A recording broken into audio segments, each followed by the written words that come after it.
I did have my appointment with the rheumatologist today to deal with this whole situation with the Benlysta not working anymore. So let's just get into what they want to do, because I don't think this is going to go very well.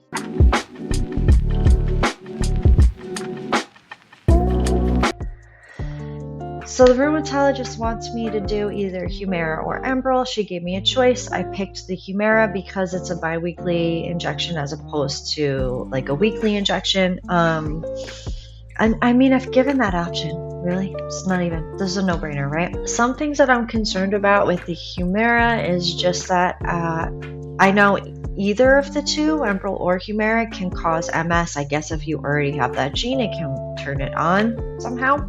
Scary. You can build up antibodies to the Humira and then it won't work anymore. And it can actually cause lupus symptoms, which I just think is weird. Because this is given for autoimmune disease, and a lot of people with autoimmune diseases like have similar symptoms pretty much. So I just thought that was odd and maybe a little concerning. I don't know. But I guess what my rheumatologist was telling me is we've tried all the more lupus specific drugs and the one that worked isn't working anymore. So the route we need to go down is the more like RA drugs, and I'm having a lot of overlapping symptoms. Like I feel very stiff and I'm having a lot of joint pain, specifically in my back in the mornings, and it lasts for a couple of hours. So it's unpleasant. So I could see where she's going with that. I'm just not too sure that it's gonna work, but I guess we'll see. And really they want to avoid having to put me on the more serious infusion drugs like Rituxan or Rituxan, and I agree, those two they're very strong. They kind of take out more of your immune system than these biologics do. So it's a much higher risk medication. I mean, I guess I agree there. So something else she warned me about was that with Rituxan, because to me Cytoxan's totally out of the question. It's one of those really, really tough drugs. All the power to you if you have to take it and you have no choice, but I wouldn't. You can permanently lose all of your hair. I mean permanently, like it will not grow back. It can have some very nasty side effects. So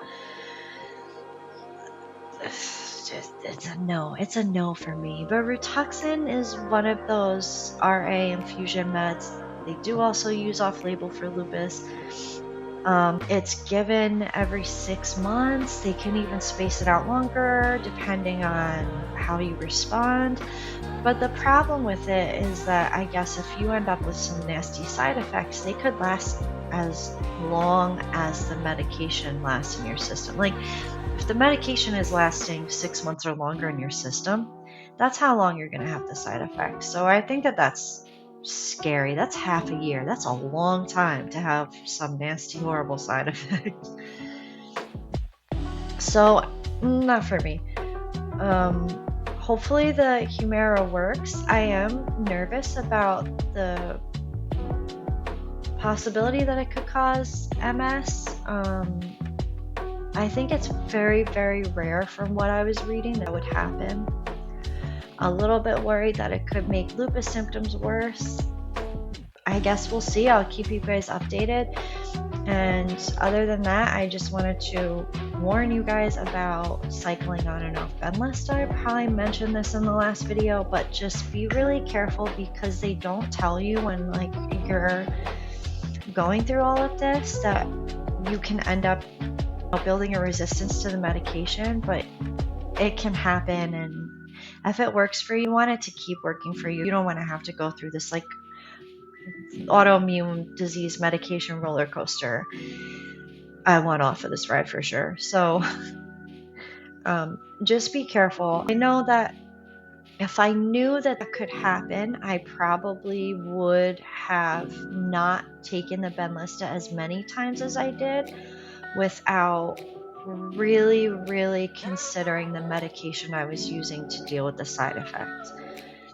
So, and unfortunately, you could cycle on and off it a lot just because you're getting recurrent infections from being immune suppressed. So that kind of, there's not always much we can do about it.